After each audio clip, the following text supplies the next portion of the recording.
தந்தி தொலைக்காட்சி நேயர்களுக்கு வணக்கம். நல்லதை சொல்வோம், நல்லதை செய்வோம், நல்லதே நடக்கும். இன்று 8/12/2025 திங்கட்கிழமை. புனர்பூசம் நட்சத்திரம் காலை 9:20 வரை, பிறகு பூசம். இன்றைக்கு சங்கடகர சதுர்த்தி. ஆனைமுகனை வழிபட்டு ஆனந்தம் காண வேண்டிய நாள். இன்றைக்கு நான் உங்களுக்கு சொல்ல இருக்கிற நல்ல கருத்து நட்சத்திர பலன். மொத்தம் 27 நட்சத்திரம் இருக்குது இந்த ஜோதிட சாஸ்திரத்தில். அஸ்வதி, பரணி, கார்த்திகை, ரோகிணி, மிருகசீரிஷம், திருவாதிரை, புனர்பூசம், பூசம், ஆயில்யம், மகம், பூரம், உத்திரம், அஸ்தம், சித்திரை, சுவாதி, விசாகம், அனுஷம், கேட்டை, மூலம், பூராடம், உத்திராடம், திருவோணம், அவிட்டம், சதயம், பூரட்டாதி, உத்திரட்டாதி, ரேவதின்னு இருக்குது. இந்த நட்சத்திரங்களுக்கு 4 கால். ஒரு நட்சத்திரத்துக்கு நமக்கு எப்படி 2 கால் இருக்கோ அது மாதிரி நட்சத்திரங்களுக்கு 4 கால். வைத்தியம் கை பார்த்து சொல்கிற மாதிரி ஜோதிடம் கால் பார்த்து சொல்லணுங்கிறேன். கால் பார்த்துனா நம்ம காலை பார்த்து இல்லை, நட்சத்திர கால் பார்த்து சொல்லணும். வைத்தியம் கை பார்த்து சொல்கிறேன்னா வாத உடம்பா பித்த உடம்பா என்ன திரேகம்ங்கிறது இந்த நாடி ஜோதிடத்தில் நாடி வச்சு பார்த்து சொல்லிடுவாங்க. அந்த காலத்தில் வைத்தியம் கை பார்த்து சொல்லணும், கையை பிடிச்சி நாடி பார்ப்பாங்க. அதே மாதிரி ஜோதிடம் கால் பார்த்து சொல்லையில் ஒரு நட்சத்திரத்துக்கு 4 கால். இப்போ இந்த 4 காலுங்கிற போது 12 கட்டத்துக்குள்ளே அந்த 4 காலை எப்படி அடைக்கிறது அப்படின்னா, ஒரு கட்டத்துக்குள்ளே 9 கால், அது மாதிரி 12 கட்டத்துக்குள்ளேயே 12 9 108, 27 நட்சத்திரத்துக்கு 4 கால் வீதம் 108 கால் இருக்குது. மேஷம்னு எடுத்துக்கிட்டிங்கன்னா அஸ்வதி, பரணி, கார்த்திகை 1, கார்த்திகை 2 3 4 பாதம் எங்கே இருக்கும்? ரிஷபத்தில் இருக்கும். அதுக்காக தான் நீங்கள் அர்ச்சனை பண்ண போது கார்த்திகை நட்சத்திரம் அப்படின்னா உடனே மேசராசி அப்படின்னு சொல்லுவாங்க. நீங்கள் ரிஷபமாக இருக்கலாம். நட்சத்திரத்தை சொல்கிற போது ராசியவும் சொல்லிடணும். சில நட்சத்திரங்கள் தலையில்லாத நட்சத்திரம், சில உடம்பு இல்லாத நட்சத்திரம், சில கால் இல்லாத நட்சத்திரம்னு சொல்லுவாங்க. இப்போ உத்திரம்னு எடுத்துக்கிட்டிங்கன்னா 1ஆம் பாதம் சிம்மத்தில் இருக்கும், 2 3 4 கன்னியில் இருக்கும். ஆக மிருகசீரிஷம்னு எடுத்துக்கிற போது 2 பாதம் ரிஷபத்தில் இருக்கும், 2 பாதம் மிதுனத்தில் இருக்கும். இப்படியெல்லாம் இருக்குது. இந்த நட்சத்திரங்களுக்கு சில பலன்கள், அபூர்வமான பலன்கள் உண்டு. பரணி தரணியாளும்னு சொல்கிறாங்கல்ல, அது மாதிரி இந்த நட்சத்திரங்களுக்கு அது பழமொழி மாதிரி வந்தது. அந்த நட்சத்திர பலனில் அஸ்வதிக்கு என்ன சொல்லியிருக்கேன்? அஸ்வதியில் பிறந்தவர்க்கோ உதவும் எண்ணம், அழகான பரணியனில் பொருள்கள் சேரும். கார்த்திகையில் பிறந்தவர்க்கோ அதிகாரத்தால் காசினியை ஆழ்கின்ற யோகம் உண்டு. ரோகிணியோ வாகனத்தால் லாபம் உண்டு. உயர் மிருக சீர்ஷமெனில் தர்ம சிந்தை.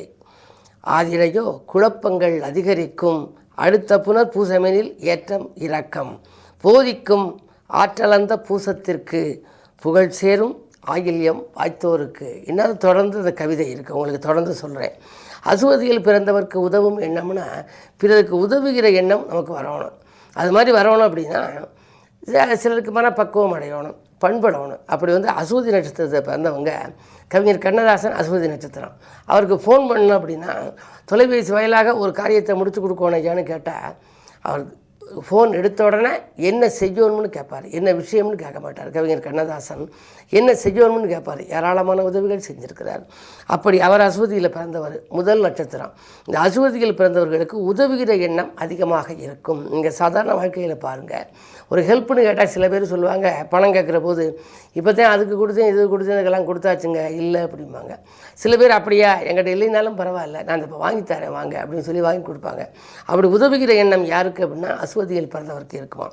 அழகான பரணியனில் பொருள்கள் சேரும். காரணம் என்ன? பரணி, பூரம், பூராடம் 3 சுக்கிரனுடைய கால். வெள்ளி சுக்கிர வேந்தே உன்போல் அள்ளி கொடுப்பதற்கு யாரும் உண்டுவாங்க. பரணியில் ஒரு பெண் பிறந்தால் மிகப்பெரிய யோகமாக அந்த வீடு வளர வளர வளர்ச்சி இருக்குமா. அப்படி பிறந்த பெண்ணை கோச்சிக்கவே கூடாதான், வருத்தப்பட வைக்கக்கூடாதுங்கிறேன். அது வளர வளரத்தான் வளர்ச்சி. பெற்றோருக்கு மிகுந்த யோகமாக இருக்குமா. ஆக அந்த பரணி எண்ணில் பொருள்கள் சேரும், நிறைய பொன் பொருள்கள் சேரும். கார்த்திகையில் பிறந்தவருக்கு, கார்த்திகை நட்சத்திரம் நீங்கள் ரிஷபராசியில் பிறந்தால் சந்திரன் உச்சம்.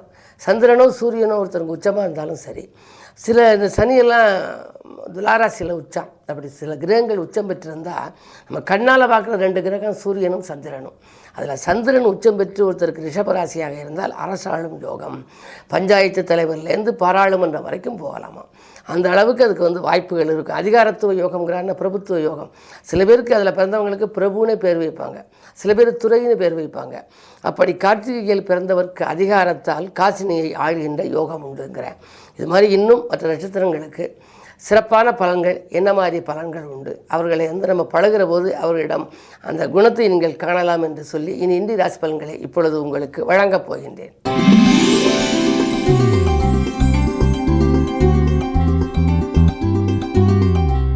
மேசராசி நேயர்களே, உங்களுக்கெல்லாம் இன்று தெய்வீக சிந்தனை அதிகரிக்கின்ற நாள்.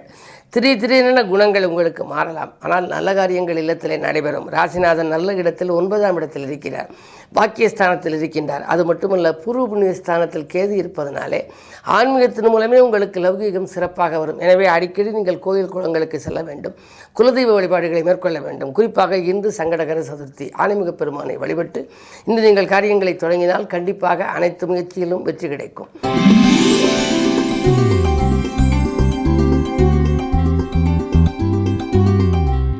ரிஷபராசி நேயர்களே, உங்களுக்கு வருமானம் 2 மடங்காக உயர்கின்ற நாள்.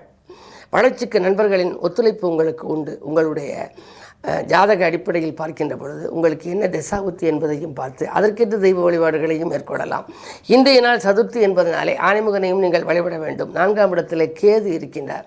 பொதுவாக சுகஸ்தானத்தில் கேது இருந்தால் சுகக்கேடுகள் என்று சொல்வார்கள். எனவே காய்ச்சல் போன்ற ஏதாவது கைவலி கால்வலி போன்றவைகள் வரலாம்.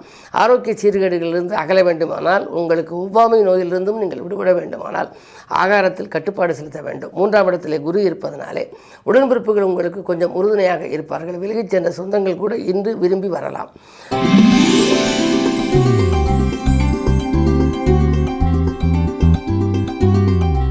மிதுனராசி நேயர்களே, உங்களுக்கு கடன் சுமை குறையும் நாள், கவலைகள் தீரும் நாள். கல்யாண வாய்ப்புகள் கை நழுவி சென்றவை மீண்டும் திரும்பி வரலாம். குடும்ப முன்னேற்றம் கருதி எடுத்த முயற்சியிலும் உங்களுக்கு வெற்றி உண்டு.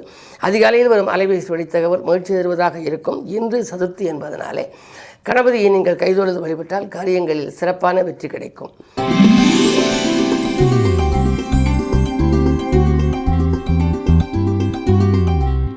கடகராசி நேயர்களே, உங்களுக்கெல்லாம் இன்றைக்கு ராசியிலேயே சந்திரன் உச்ச குருவோடு இருக்கின்றார். குரு சந்திர யோகம்.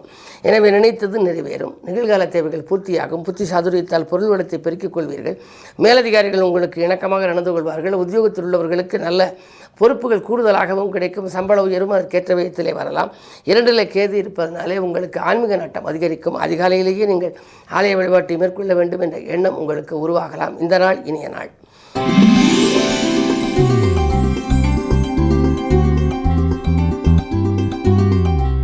சிம்மராசி நேயர்களே, ஜென்மத்தில் கேது இருக்கின்றார். துணிவும் தன்னம்பிக்கையும் கூடும். தொற்ற காரியங்களில் வெற்றி கிடைக்க நண்பர்கள் உறுதுணையாக இருப்பார்கள். முயற்சிகளிலும் உங்களுக்கு முன்னேற்றம் கிடைக்க வேண்டும். முயற்சிகளிலும் உங்களுக்கு வெற்றி கிடைக்க வேண்டும் என்று விரும்பினால் இன்று தினம் நீங்கள் சதுர்த்தி என்பதனாலே அதிகாலையிலேயே ஆன்மீக பெருமானை வழிபட வேண்டும். சிதறுகாயை உடைத்தால் துன்பங்கள் சிதறி ஓடும் என்பார்கள். ஜென்மத்திலேயே கேது இருக்கின்றார். கேது ஆன்மீக நாட்டம் அதிகரிக்க வைப்பவர். அது மட்டுமல்லாது விநாயகருக்கு அதிபதி. எனக்கு அதிதேவதி விநாயகர் என்பதனாலே இன்று விநாயகப் பெருமானை அதிகாலையில் நீங்கள் தொழுது வழிபாடுகளை மேற்கொண்ட பின்னால் காரியங்களை தொடங்கினால் அந்த காரியங்களில் வெற்றி கிடைக்கும்.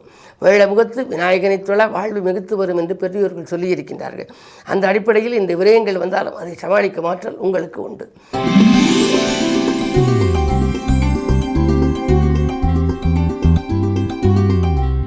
கன்னிராசி நேயர்களே, உங்களுக்கு ஒப்பந்தங்களில் கையெழுத்திட்டு மகிழும் உன்னதமான நாள். உயர் பதவி கிடைப்பதற்கான அறிகுறிகள் தென்படுகின்றன. கடல் தாண்டி செல்லும் யோகம் கூட சிலருக்கு உண்டு. பொது வாழ்விலே புகழ் கூடும். வருமானம் திருப்திகரமாக இருக்கும் என்று அதை செய்வோமா இது செய்வோமா என்ற சிந்தனை அதிகரிக்கும்.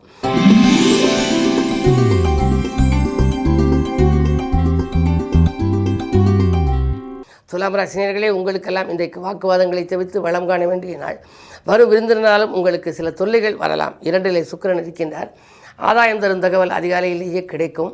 அது மட்டுமல்ல, இல்லத்திற்கு தேவையான ஒரு நல்ல பொருள்களை வாங்குவது அல்லது வீடு கட்டுவது, கட்டிய வீட்டை பழுது பார்ப்பது, குழந்தைகளின் கல்யாண கனவுகளை நனவாக்க சீர்வரிசை பொருட்கள் வாங்குவது, இப்படி மின்சாதன பொருட்களை வாங்குவது போன்றவற்றையெல்லாம் நீங்கள் கவனம் செலுத்துவீர்கள். சரி, இப்படியெல்லாம் பொருட்கள் வாங்கினால் நமக்கு வருமானம் வர வேண்டுமே என்று நீங்கள் நினைக்க வேண்டாம். பொதுவாக 2ஆம் இடம் வலுப்பெற்றிருக்கிறது. 2ஆம் இடத்திலே சூரியன் புதன் சுக்கிரன் 3 கிரகங்களும் இருக்கின்றார்கள். தனஸ்தானம் வலுவாக இருப்பதனாலே இந்த தனவரவும் உண்டு. அதற்கேற்ற விதம் விரயங்களும் உண்டு.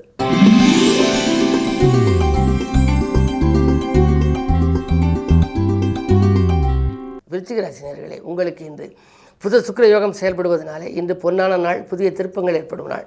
வெளிவட்டார பழக்க வழக்கம் விரிவடையும். கொடுத்த வாக்கை காப்பாற்றுவீர்கள். இல்லத்திலும் உள்ளத்திலும் மகிழ்ச்சி கிடைக்கும். அரசு வழியில் உங்களுக்கு அனுகூலங்கள் உண்டு. உத்தியோகத்தை பொறுத்தவரை மேலதிகாரிகள் இணக்கமாக நடந்து கொள்வார்கள். கேட்ட சலுகைகளையும் உங்களுக்கு வழங்குவார்கள். மாலை நேரம் மகிழ்ச்சி பயணம் உண்டு.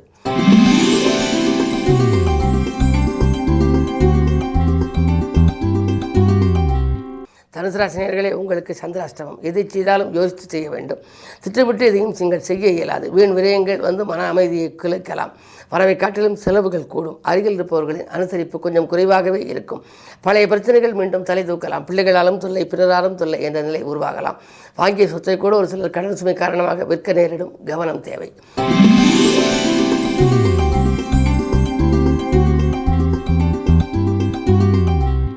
மகர ராசி நேயர்களே, உங்களுக்கெல்லாம் இன்றைக்கு பாராட்டும் புகழும் கூடும் நாள். பாசம் மிக்கவர்களின் நேசம் கிடைக்கும். நிகழ்கால தேவைகள் உடனுக்குடன் உங்களுக்கு பூர்த்தியாகலாம். கல்யாணம் போன்ற சுபகாரியங்கள் நடைபெறவில்லையே என்ற கவலை அகலம். குரு பார்வை இருப்பதனாலே உங்களுக்கு வாழ்க்கை தேவைகள் பூர்த்தியாகும். தொட்ட காரியங்கள் எல்லாம் வெற்றி கிடைக்க வேண்டுமானால் குரு பார்வை தேவை. அந்த பார்வை இப்பொழுது இருக்கிறது. எனவே இன்று உங்களுக்கு இனிய நாள், யோகமான நாள்.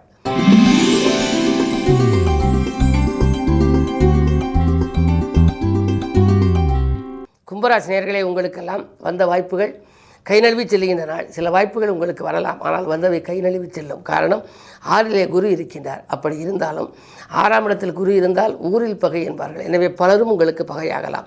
உறவினர்களும் பகை, நண்பர்களும் பகை என்று இருக்கின்ற பொழுது அதற்கு மத்தியில் உங்கள் வாழ்க்கை அமையப் போகின்றது. எனவே நீங்கள் அருகில் இருப்பவர்களை கொஞ்சம் அனுசரித்து செல்ல வேண்டும். கோபத்தை குறைத்துக் கொள்ள வேண்டும். குலதெய்வ வழிபாட்டிலே ஆர்வம் காட்ட வேண்டும். சனி இருப்பதனாலே ஆரோக்கியம் சீராகும் என்றாலும் கூட உங்களுக்கு உங்கள் ராசியிலேயே ராகுவும் இருக்கின்றார். எனவே சில சமயங்களில் மனக்லேசங்கள் அதிகரிக்கும். ஒரு காரியத்தை செய்வோமா வேண்டாமா என்ற மனக்லேசம் கூடுதலாக இருக்கலாம். எதிர்மறை சிந்தனைகளை தவிர்த்து நேர்மறை சிந்தனைகளை வளர்த்துக் கொள்வது நல்லது.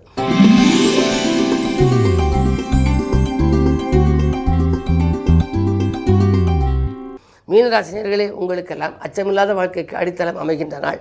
அமைதிக்காக நீங்கள் ஆலயத்தை நோக்கி அடியெடுத்து வைப்பீர்கள். வாங்கல் கொடுக்கல்கள் சீராகவும் சிறப்பாகவும் இருக்கும். உத்தியோகத்தில் உயர் அதிகாரிகள் உங்கள் பணியை பாராட்டுவார்கள். உங்கள் கருத்துக்களுக்கு மேலதிகாரிகள் செவிசாய்ப்பார். ஒரு சிலருக்கு இழந்த வேலை கூட மீண்டும் கிடைக்கும். பணிநீக்கம் செய்யப்பட்டவர்கள் மீண்டும் பணியில் சேரும் வாய்ப்பு கூட உண்டு. குறுபார்வை இருப்பதனால் இன்றைய நாள் இனிய நாளாகவே அமையும். மேலும் விவரங்கள் அறிய தினத்தந்தி படியுங்கள்.